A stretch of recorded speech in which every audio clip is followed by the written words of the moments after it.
Pellet gun का इस्तेमाल करने का आदेश देकर फंस गए अमित शाह। छात्रों के ऊपर जो पैलेट गन का इस्तेमाल किया मोदी सरकार ने,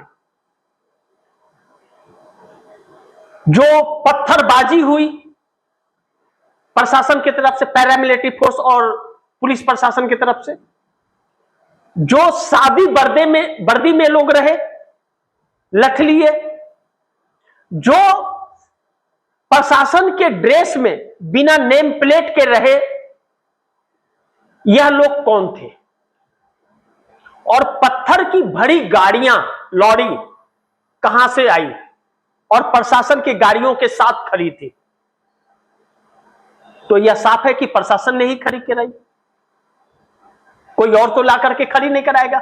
और जहां आंदोलन हो रहा है, पुलिस प्रशासन तैनात है, वहां पत्थर की गाड़ी कोई हिम्मत करेगा ला करके खड़ा कर देने का? व्यापारी, ऐसा तो संभव है नहीं। और आंदोलनकारी को खड़ा करने देगी प्रशासन? ऐसा हो नहीं सकता। इसका मतलब साफ है कि पुलिस प्रशासन ने किया। तो अब ऐसे में इस देश के लीडर ऑफ अपोजिशन हावी हो गया, और जब लीडर ऑफ अपोजिशन हावी हो गया है तो मोदी सरकार के लिए एक नई संकट उत्पन्न हो गई है। अब देखना यह महत्वपूर्ण है कि जो फंसी हुई सरकार है उसका रुख आगे क्या होता है, यह बड़ी महत्वपूर्ण है। लेकिन छात्रों ने एक और भी जबरदस्त नारा दे दिया। वह नारा इस सरकार को डरा रहा है। वह नारा दिया छात्रों ने कि गुंडे बहरों की सरकार। गुंडे यानी कि पुलिस प्रशासन जो डंडे भांज रही थी, जो पत्थर चला रही थी, जो वर्दी में नेम प्लेट नहीं था जिसका, वह गुंडे हैं।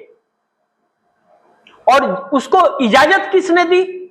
उसे इजाजत इस देश के गृह मंत्री अमित शाह ने दी, क्योंकि दिल्ली प्रशासन पूरा कंट्रोल जो होता है वह गृह मंत्रालय के अंतर्गत आता है, वह दिल्ली सरकार के अंतर्गत नहीं होता है। तो ऐसे में अमित शाह के इजाजत के बगैर उन गुंडों को उसमें शामिल भी नहीं किया जा सकता, पत्थर भी नहीं चलाया जा सकता, लाठी चार्ज भी नहीं किया जा सकता, और पैलेट गन का इस्तेमाल भी नहीं हो सकता। पैलेट गन के इस्तेमाल से, कील वाले लठ से, पत्थर से बहुत से छात्रों के सर फटे हैं, शरीर बर्बाद हो गया है, आंखों की रोशनी चली गई है, जिसकी पूरी जिम्मेदारी गृह मंत्रालय की होती है। तो ऐसे में छात्र कह रहे हैं कि गुंडे बहरों की सरकार। गुंडे शामिल किए गए, अमित शाह के इजाजत के बगैर नहीं हो सकते। सरकार मोदी की जो बहरी हो गई है, सुन नहीं रही है। और आगे क्या कहते हैं छात्र कि गुंडे बहरों की सरकार, तरी पार तरी पार। क्या? तरी पार तरी पार, यानी कि अमित शाह को तरीपार घोषित किया गया था पहले, और वह तरीपार घोषित किया गया व्यक्ति इस वक्त इस देश का गृह मंत्री है। सोचिए वह क्या इस देश का भला करेगा। और जो अनपढ़ है, जिसे कुछ ज्ञान ही नहीं, जिसके डिग्री का आता पता नहीं, वह इस देश का प्रधानमंत्री है, वह क्या इस देश का भला करेगा। अब जो इन लोगों का पूरा ढंड कमंडल था वह पूरा फेल हो गया, और जब फेल हो गया तो इंडिया गठबंधन सरकार पर हावी हो गई है, पूरी तरह से सरकार पर हावी हो गई है। और जब सरकार पर हावी हो गई है इंडिया गठबंधन, तो इंडिया गठबंधन आक्रामक हो गई है। उद्धव ठाकरे, आदित्य ठाकरे, राज ठाकरे महाराष्ट्र के अंदर एक बड़ी सभा की है और अब सड़कों पर उतरने लगे हैं।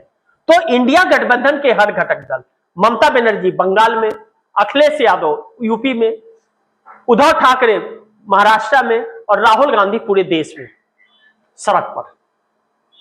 यही बात राहुल गांधी ने 8 जून को इंडिया गठबंधन की हुई बैठक में कही थी। तब इंडिया गठबंधन के घटक दल राहुल गांधी की बातों पर ध्यान नहीं दिए, मजाक उड़ा रहे थे। राहुल गांधी ने यह कहा था कि अब इस सरकार से लड़ पाना और चुनाव जीत पाना इतना आसान नहीं है, क्योंकि सारी संस्थाएं कंप्रोमाइज हो गई हैं। तो आपको जनता के बीच और सड़कों पर आकर के लड़ाई लड़नी पड़ेगी, तब इनके ऊपर प्रेशर बनेगा, तो फिर आप चुनाव जीत सकते हैं। क्योंकि जनता तो आपको चुनाव जीता रही है, लेकिन संस्थाएं आपको जीतने नहीं दे रही हैं, यानी कि चुनाव आयोग, और वह उसका संरक्षण न्यायपालिका कर रहा है और एक व्यक्ति का राज स्थापित कर रहा है।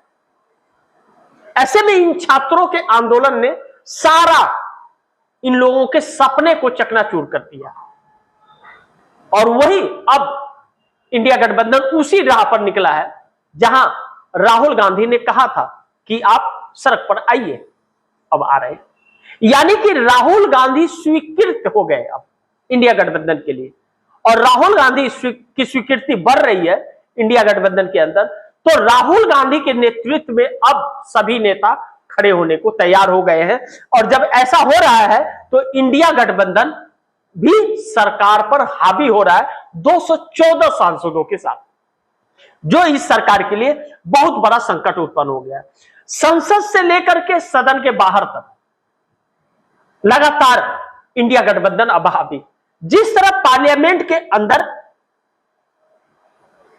विपक्ष पूरी तरह से हमलावर हो गया है इस सरकार पर और चुनौतियां दे रहा है, और भारतीय जनता पार्टी के अंदर, एनडीए गठबंधन के अंदर एक बड़ी दरार पड़ रही है, मायूसी छाई हुई है सरकार के अंदर कि आगे क्या होगा, इसको लेकर के बहुत चिंतित है सरकार और वह नेता जो इस सरकार को समर्थन कर रहे हैं कि कल को यही गुस्सा अगर भड़का तो समस्या खड़ी हो जाएगी। क्योंकि छात्र कहते हैं अगला टारगेट मीडिया भी हो सकता है, वह सहयोगी दल भी हो सकते हैं जो सरकार को तानाशाही करने के लिए मजबूती दे रहे हैं। तो ऐसे में कोई भी राजनीतिक दल अपना अस्तित्व किसी और के लिए क्यों खत्म करेगा, और वह लगातार शुरू हो चुका है।